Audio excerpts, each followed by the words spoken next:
December 1939, Eastern Karelia. A single Finnish ski patrol watches Soviet armor crawling up a frozen logging road.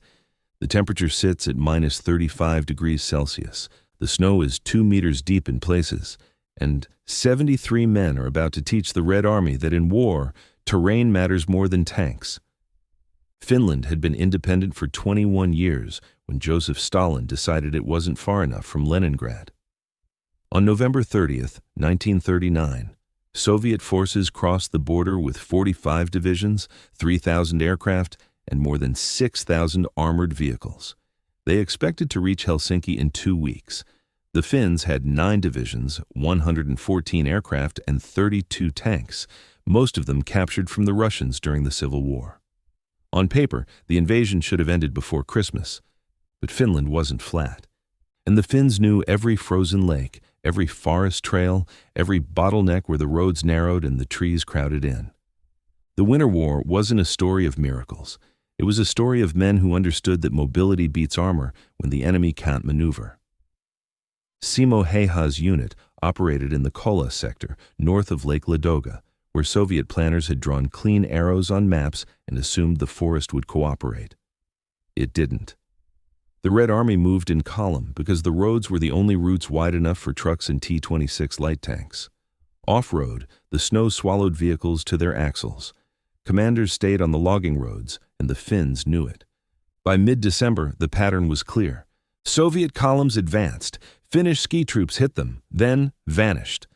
The Molotov cocktail wasn't a Finnish invention. Spanish Republicans had used gasoline bombs against nationalist tanks in 1936. The Chinese had thrown them at Japanese armor in Shanghai. Polish cavalry had hurled them at German panzers in September 1939. But the Finns refined it. They added tar to make the fuel stick. They mixed in potassium chlorate to boost ignition temperature. They used storm matches, long wooden sticks tipped with compound that ignited even in wind and cold. And they named the weapon after Vyacheslav Molotov, the Soviet foreign minister who claimed on radio that his bombers were dropping food, not incendiaries, on Finnish villages. The Finns called the bombs bread baskets. They called their response a cocktail for Molotov. Production began at the Alko distillery in Rajamäki on December 6, 1939. Workers filled 40,000 bottles in the first 3 weeks, vodka bottles, wine bottles, anything with a neck wide enough for a rag fuse.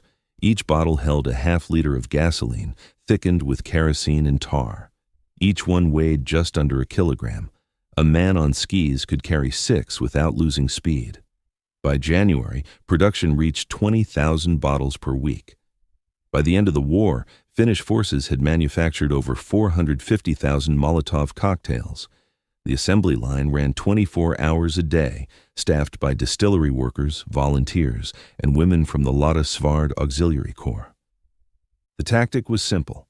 Wait until the tanks closed, ski in fast, smash the bottle on the engine deck or turret rear where ventilation grills let heat escape. The tar stuck, the gasoline ignited, and the crew had 2 choices: abandon the vehicle or cook. But there was a problem. Tanks rarely traveled alone. If you attacked one, the others saw you. If they saw you, they shot. And a 45mm cannon round didn't care how brave you were. So the Finns adapted. They stopped chasing tanks. They made the tanks come to them. The logging road southeast of Kola ran straight for 800 meters, then bent sharply west around a granite outcrop. On both sides, the forest was dense. Young pines and birch saplings crowded so tight that a man could move through them, but a vehicle could not. The road itself was narrow, barely wide enough for 2 trucks side by side. The surface was packed snow over frozen gravel, solid enough to support armor, but treacherous in any kind of turn. In early December, Finnish engineers surveyed the site and realized something. If a column stopped on that straight section, it couldn't turn around. It couldn't reverse faster than a man on skis. And it couldn't see what was hidden in the trees. The tactical opportunity was obvious. The execution would be harder. On December 17th, a Finnish reconnaissance team reported a Soviet mechanized battalion moving south along the same road. The column included 12 T-26 tanks, 8 BA-10 armored cars, and roughly 30 trucks carrying infantry and supplies. Total strength, approximately 400 men.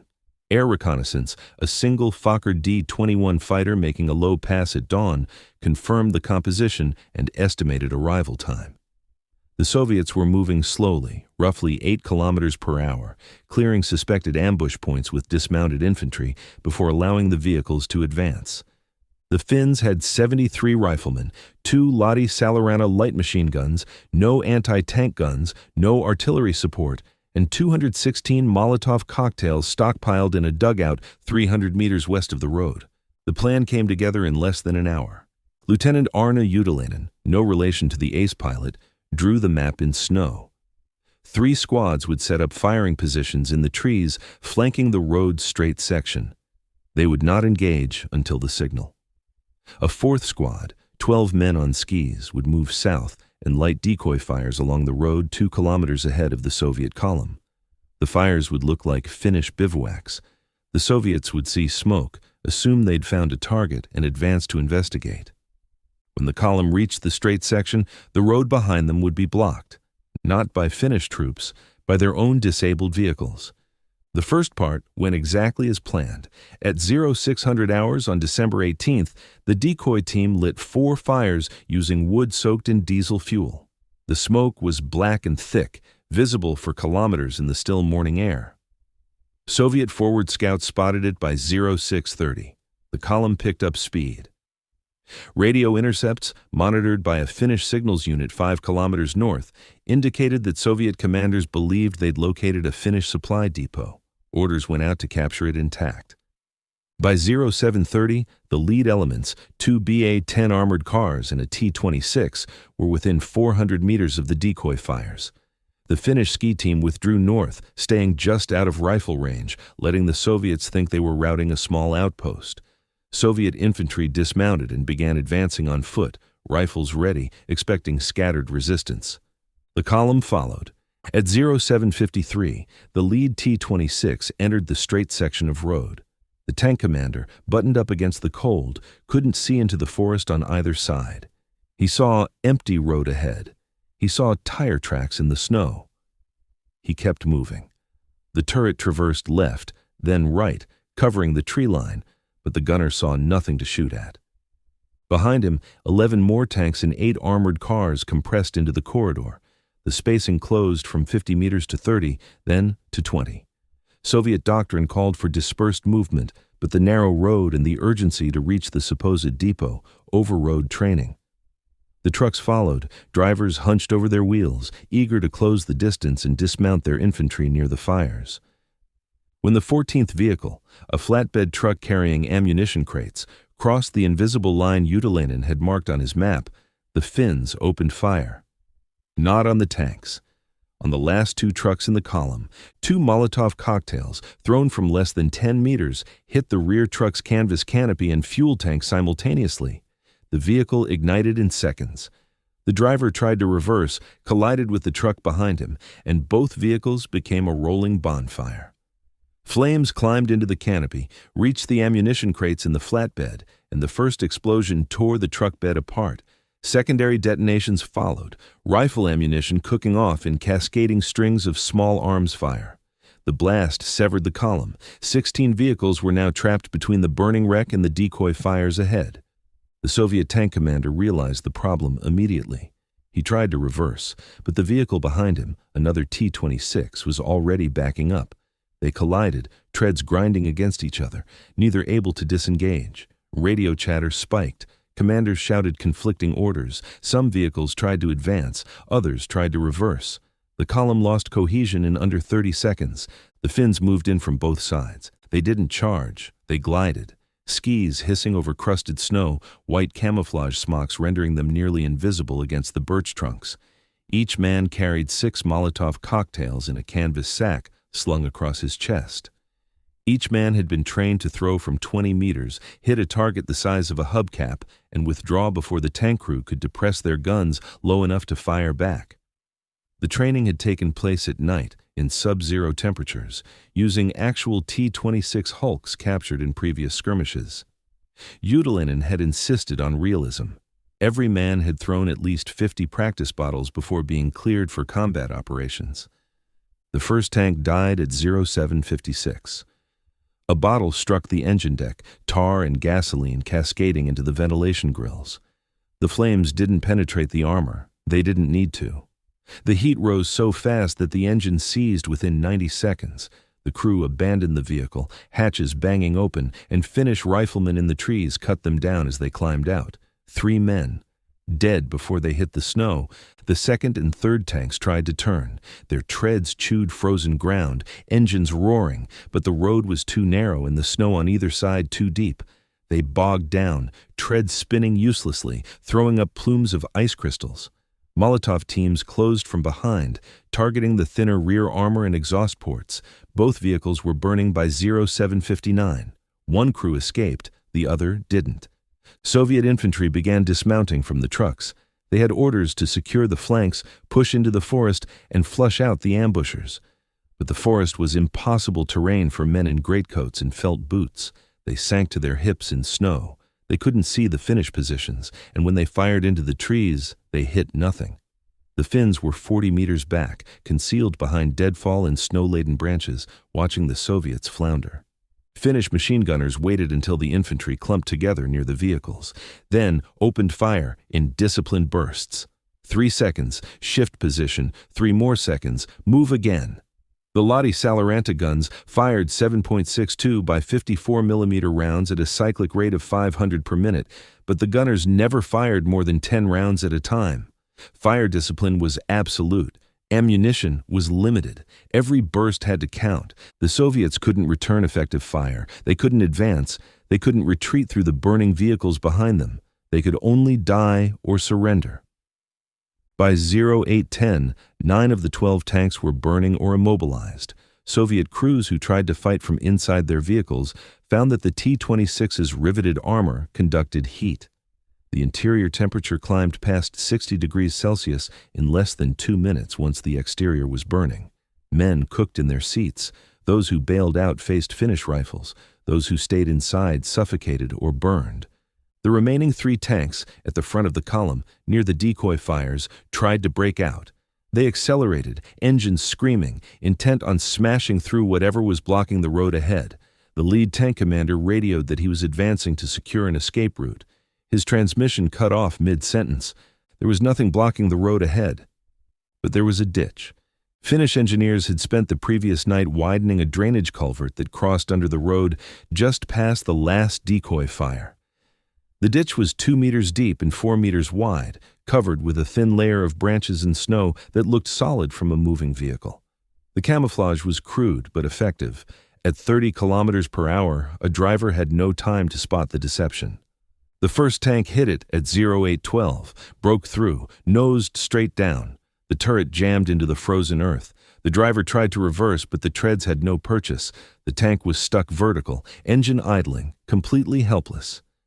The crew tried to escape through the bottom hatch. Finnish ski troops were waiting. 5 men surrendered. The tank commander refused and was shot. The second tank stopped just short of the trap. The commander, now fully aware that the column was under attack from all sides and that the road ahead was compromised, ordered his crew to abandon the vehicle and move on foot.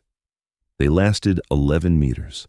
Finnish snipers killed the commander and gunner. The driver made it 30 meters before a rifle round shattered his femur. He bled out in the snow before Soviet medics could reach him. The third tank reversed, made it 40 meters, then took a Molotov through the open driver's hatch.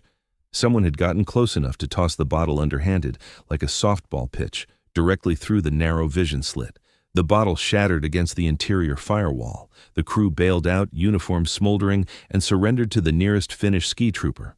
All 3 survived. They were marched to a temporary POW camp 6 kilometers north and interrogated by Finnish intelligence officers who spoke fluent Russian. By 08:25, the ambush was over. 12 to 26 tanks destroyed or captured, 8 BA-10 armored cars burned out, 19 trucks disabled. Estimated Soviet casualties, 214 dead, 63 wounded, 41 captured. Finnish casualties, 2 dead, both from a single 45mm tank round that airburst in the trees, and 7 wounded, none seriously. The Finns didn't celebrate. They stripped the Soviet dead of weapons, ammunition, and winter clothing. Every greatcoat, every felt boot, every fur cap was salvaged. Finnish logistics were so strained that frontline troops were wearing civilian hunting jackets and ski sweaters. Soviet winter gear was superior: thicker wool, better insulation, standardized sizing. The Finns took everything. They siphoned fuel from the wrecked trucks, collected unexpended ammunition from the disabled vehicles, photographed the wreckage for intelligence purposes. Soviet planners needed to see what happened when armor moved without reconnaissance, without infantry support, without respect for terrain. A Finnish military photographer attached to Utilainen's unit spent 20 minutes documenting the scene, using a Leica 3 rangefinder camera loaded with black and white film. Those photographs would later appear in Finnish training manuals and Soviet after-action reports. Then, they buried the dead in a mass grave 200 meters west of the road, marked it with a simple wooden cross inscribed with the date and the word Novostolito, Soviet Union, and withdrew north before Soviet reinforcements arrived. They left at 9:10. Soviet relief forces reached the site at 1:30-40. By then, the Finnish ski troops were 30 kilometers away, dug into new positions, resting and preparing for the next engagement. The battle southeast of Kola wasn't the largest engagement of the Winter War. It didn't change the strategic situation. It didn't halt the Soviet advance or force Stalin to reconsider his objectives. Soviet forces continued to grind forward through January and February, accepting horrific casualties in exchange for incremental gains. The Red Army learned. They deployed more infantry alongside their armor. They conducted better reconnaissance. They brought up artillery to suppress suspected ambush sites before committing vehicles. And they kept coming. By March, the Finns were exhausted. Ammunition stocks were critical. Replacement personnel were scarce. The civilian economy was collapsing under the strain of total mobilization. On March 13, 1940, Finland signed the Moscow Peace Treaty, ceding 11% of its territory to the Soviet Union, the entire Karelian Isthmus, parts of Sala, the Rybachi Peninsula, and several islands in the Gulf of Finland. But the treaty didn't erase the lessons. Soviet military analysts spent months studying the disaster. General Dmitry Pavlov, who commanded Soviet armored forces, submitted a 200-page report analyzing the failures in Finland. He identified critical problems: poor reconnaissance, rigid adherence to roads, inadequate infantry armor coordination, underestimation of enemy ingenuity, and insufficient cold weather training. His recommendations fed directly into Red Army doctrine revisions in 1940 and 1941. When Germany invaded in June 1941, Soviet commanders remembered Finland. They remembered what happened when you let terrain dictate your movement. They remembered what happened when you ignored the enemy's ability to adapt. Ironically, Pavlov's reforms came too late to save him. He commanded the Western Front during the opening weeks of Operation Barbarossa and was arrested, tried, and executed in July 1941 for incompetence.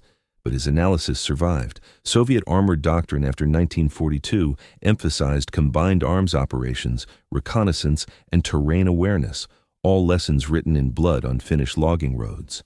The Molotov cocktail itself became standard issue in the Red Army by mid-1941. Soviet factories produced 10 million incendiary grenades between June and December. The weapon that the Finns had used to destroy Soviet tanks became the weapon Soviet infantry used to destroy German tanks at Stalingrad, Kursk, and Berlin. Soviet soldiers threw them at Tiger tanks in Ukrainian villages and Panther tanks in Polish forests, using the same techniques the Finns had pioneered. Simo Häyhä survived the Winter War with 505 confirmed sniper kills, the highest individual total in any major conflict. He was shot in the face by an explosive bullet on March 6, 1940, 1 week before the armistice, lost half his jaw, and spent 11 months in recovery. He never sniped again. He lived to 96, never spoke much about the war, and spent his later years hunting elk in the same forests where he'd hunted men. When journalists asked him about his wartime service, he said only that he'd done what was necessary. Arne Utilainen survived as well. He commanded infantry units through the Continuation War, Finland's second conflict with the Soviet Union from 1941 to 1944, was promoted to captain and earned the Mannerheim Cross for valor. After the war, he worked as a forester in northern Finland, managing timber operations in the same region where he'd once commanded ambush teams. He died in 1997. His report on the December 18th ambush is archived in the Finnish National Defense University. 3 pages of handwritten notes that describe the action in the same flat, precise tone he used to plan it. No embellishment, no drama, just facts. The wreckage from the ambush remained on the logging road until the spring thaw of 1940. Soviet recovery teams dismantled what they could, but several hulks were too damaged to salvage. Finnish locals reported seeing rusted tank chassis in the forest as late as 1955, slowly sinking into the peat as the forest reclaimed the battlefield. In the 1970s, a Finnish historical society attempted to locate the site for preservation purposes, but found nothing. The forest had swallowed the evidence. Today, the road is paved. The forest has grown back, dense and silent. There's no monument, no plaque, no marker indicating that 73 men once turned a frozen logging road into a killing ground. The Finnish government doesn't advertise the location. The families of the men who fought there know, but most don't talk about it. War tourism isn't part of Finnish culture, but the tactical principle endures. In 1973, Egyptian infantry used suitcase-sized Sagar anti-tank missiles to destroy Israeli armor in the Sinai, exploiting the same lesson the Finns had demonstrated. Let the enemy come to you. Use terrain to channel his movement and hit him where he's vulnerable.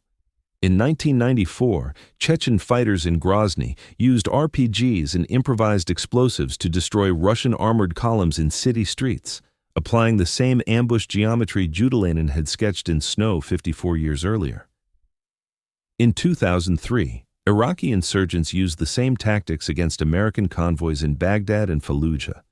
The tools change. The principle doesn't.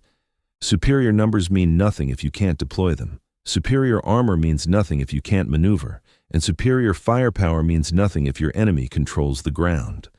The Finns understood that in 1939 because they had no choice. They didn't have the tanks, the aircraft, or the artillery to fight the Red Army on equal terms. So they fought on their own terms. They used the cold. They used the forest. They used the enemy's assumptions against him. And they proved that sometimes a bottle of gasoline is enough. The Winter War killed 26,000 Finns and somewhere between 126,000 and 167,000 Soviets. The exact number is still disputed. Soviet records were incomplete, propaganda inflated, or deliberately suppressed. Finnish records were meticulous but limited to confirmed counts.